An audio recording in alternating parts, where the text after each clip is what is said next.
गधडे, तुझी हिऱ्याची चमकी कुठे आहे? देऊन टाकलीस ना भिकाऱ्याला? एवढी मजल गेली तुझी? जय जय विठ्ठल जय हरी विठ्ठल जय जय विठ्ठल विठ्ठल जय जय विठ्ठल जय हरी विठ्ठल जय जय विठ्ठल विठ्ठल जय जय विठ्ठल जय हरी विठ्ठल जय जय विठ्ठल विठ्ठल. आज ऐका कर्नाटकातील भक्त पुरंदरदासांची गोष्ट. दारी याचक उभा. पुरंदरदासांचा जन्म कर्नाटकातील एका धनाढ्य सराफ कुटुंबात झालेला होता. घरी पिढीच्या गडगंज संपत्ती होती. स्वतःही लाखो रुपये कमावित होते. सोने चांदी, हिरे माणकं, धनधान्य कशाला कमी नव्हतं. पण तरीही मनाने ते अतिशय लोभी होते. दारावर आलेल्या भिकाऱ्याच्या झोळीत पसाभर धान्य काही घालत नसत. त्यांची बायको मात्र अतिशय कनवाळू. पैसा अडका तिजोरीत कडेकोट बंदोबस्तात असे. त्यामुळे तिच्या हातात कोणाला काही द्यायला पैसा नसे. पण तरीही शक्य असेल ते ती याचकाला देत असे. पुरंदरदासांच्या नजरेतून हेही सुटत नसे. कितीदा तरी तिला ह्यासाठी रागवूनही घ्यावं लागे. ह्या चोरांसाठी घरदार लुटत राहिलीस तर आपल्यालाच रस्त्यावर यावं लागेल. पुरंदरदास करड्या आवाजात ओरडत. अहो, दिल्याने सरत नसतं. गोरगरिबांचे आशीर्वाद घेतले तर भलंच होतं हो. बायको खालच्या मानेने उत्तर देई. पण पुरंदरदासांना मात्र हे अजिबात पटत नसे. कितीतरी वेळ त्यांचं गुरकावणं चालूच राही. एके दिवशी पुरंदरदासांनी दुकान उघडताच समोर एक भिकारी उभा. सकाळी सकाळी भिकाऱ्याचं दर्शन झाल्यानं डोकंच उठलं त्यांचं. अरे, अजून गिऱ्हाईकाचा पत्ता नाही. इतक्या सकाळी कशाला कडमडलास? जा, थोड्या वेळानं ये, मग देईन काहीतरी. भिकाऱ्याला टाळायचा प्रयत्न करीत ते म्हणाले. पण भिकारीही चांगलाच चिकट होता. मालक, तुम्हाला काय वाटेल ते द्या, पण दानाचे पुण्य घ्याच. चौपट फायदा होईल तुमचा. सकाळी सकाळी नाही म्हणू नका. भिकारी शहाणपण शिकवायला लागला तेव्हा पुरंदरदासांचा संताप अनावर झाला. नोकराला बोलवून त्यांनी त्या भिकाऱ्याला हकलून दिला. सराफ कट्ट्यावरून भिकारी निघाला तो सरळ पुरंदरदासांच्या घरापाशी येऊन थांबला. दिंडी दरवाजासमोर येऊन ओरडला, भिक्षा वाढा माई. पुरंदरदासाची बायको संथपणे दरवाजाशी आली.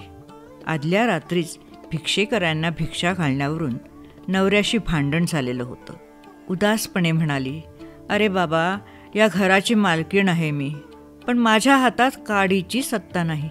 माफ कर, तुला काही सुद्धा देऊ शकत नाही मी. माई, अशी दुःखी नको होस. मला येथील काही एक नको आहे, पण तुझ्या मालकीचीही एखादी वस्तू असेल की इथे, ती तेवढी मला दे. देव तुझं भलं करील.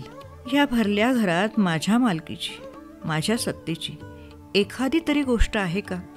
पुरंदरदासांची पत्नी विचारात पडली. एकदम तिच्या लक्षात आलं, नाकातली चमकी. ती बरीक तिच्या मालकीची होती. आईने मोठ्या हौसेने दिली होती तिला ती हिऱ्याची चमकी. चमकीवर पुरंदरदासांचा काही एक हक्क नव्हता. पटकन तिनं चमकी काढली, भिकाऱ्याच्या हातावर ठेवली. वृद्ध भिकाऱ्याच्या पाया पडून ती आत वळली. ती चमकी घेऊन भिकारी पुरंदरदासांच्या दुकानात आला. ज्यावेळी तो काही मागायला आला नव्हता, द्यायला आलेला होता. ती चमकी पुरंदरदासांना देऊन तो म्हणाला, या चमकीच्या बदली मला पैसे द्या. इतकी मौल्यवान वस्तू घेऊन कुठे कुठे हिंडत बसू. चमकी बघताच पुरंदरदास चमकलेच. ती आपल्या बायकोची आहे हे त्यांनी ताबडतोब ओळखलं. भिकाऱ्याला म्हणाले, जरा वेळ इथेच थांब, आत्ता येतो मी. चांदीच्या डबीत ती हिऱ्याची चमकी ठेवून तिजोरी बंद केली. किल्ली कडोसरीला खोचून ते लगोलग निघालेच. बायकोचं बुच्चं नाक पाहून पुरंदरदासांनी काय ते ओळखलंच. मस्तकात तिडीकच उठली त्यांच्या. बायकोचा बुचडा पकडून त्यांनी दरडावलं, गधडे, तुझी हिऱ्याची चमकी कुठे आहे? देऊन टाकलीस ना भिकाऱ्याला? एवढी मजल गेली तुझी? मनात आलं आणि तू एवढी हिऱ्याची चमकी मागं पुढं न बघता देऊन टाकलीस? त्या भिकारड्यासारखी दळभद्री आहेस. पतीचं विक्राळ रूप पाहून छातीच दडपली बायकोची. नाही हो, कुणाला दिली नाही मी चमकी, गळ्या शपथ, मुसमुसत ती म्हणाली. काय म्हणालीस? कोणाला दिली नाहीस? मग जा आत्ताच्या आत्ता, आणून दे मला ती. पुरंदरदासांनी हुकूम फरमावला. नवऱ्याचा आग्यावेता स्वभाव बायकोला चांगलाच माहीत होता. घाबरून जाऊन ती विचार करू लागली, ह्यांच्या हातून कवडी सुटत नाही. मी हिऱ्याची चमकी दिलेली, कसं सहन होईल ह्यांना? अशा कवडी चुंबकाबरोबर पूर्ण आयुष्य कसं घालवायचं? असं मनातल्या मनात झुरण्यापेक्षा सरळ मरण पत्करलेलं बरं. आणि पाण्यात विष कालवून तिनं पेला ओठाला लावला. विठ्ठलाचं नाव घेऊन ती ते विषारी पाणी पिऊन टाकणारच, इतक्यात पेल्यात टपकन काहीतरी पडलं. तिनं नीट पाहिलं तर पेल्याच्या तळाशी हिऱ्याची चमकी होती. भिकाऱ्याला दिलेली चमकी पेल्याच्या बुडाशी चमकत होती. विठ्ठलाच्या वत्सलतेनं तिचे डोळे भरून आले. पटकन जाऊन तिने चमकी पतीच्या हातात ठेवली. चमकी पाहून पुरंदरदासही गोंधळून गेले. मी माझ्या हाताने तिजोरीत ठेवली चमकी, इथे आली तरी कशी? धावतच ते दुकानी आले. तिजोरीतून डबी काढून पाहिली. चमकी नव्हतीच डबीत आणि तो भिकारीही कुठे दिसत नव्हता. हा अजब प्रकार पाहून त्यांच्या अंगावर रोमांच आले, मनोमन उमजले. हा सर्व माय माऊली विठ्ठलाचाच खेळ. आपल्या मनातील माया मोह दूर करण्यासाठीच विठोबा स्वतः याचकाच्या रूपाने दारी आला. ईश्वरी साक्षात्काराने पुरंदरदासाचे जीवन उजळून निघाले. धनदौलतीची लालसा पार विलयास गेली. आपला सर्व पैसा दान करून टाकला त्यांनी आणि आपल्या पत्नीसह गाव सोडून ते निघाले. विठ्ठलाच्या गुणांचे गान करीत नवरा बायको गावोगाव भटकू लागले. पुरंदरदासांची भजने आजही दक्षिण भारतात मोठ्या श्रद्धेने गायली जातात.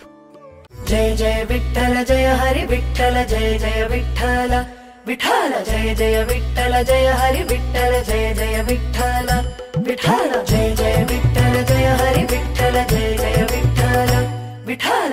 आवडली ना तुम्हाला गोष्ट?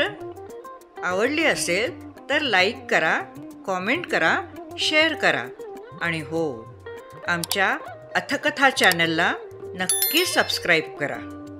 तर लवकरच भेटूया एका नवीन गोष्टीबरोबर. नमस्कार.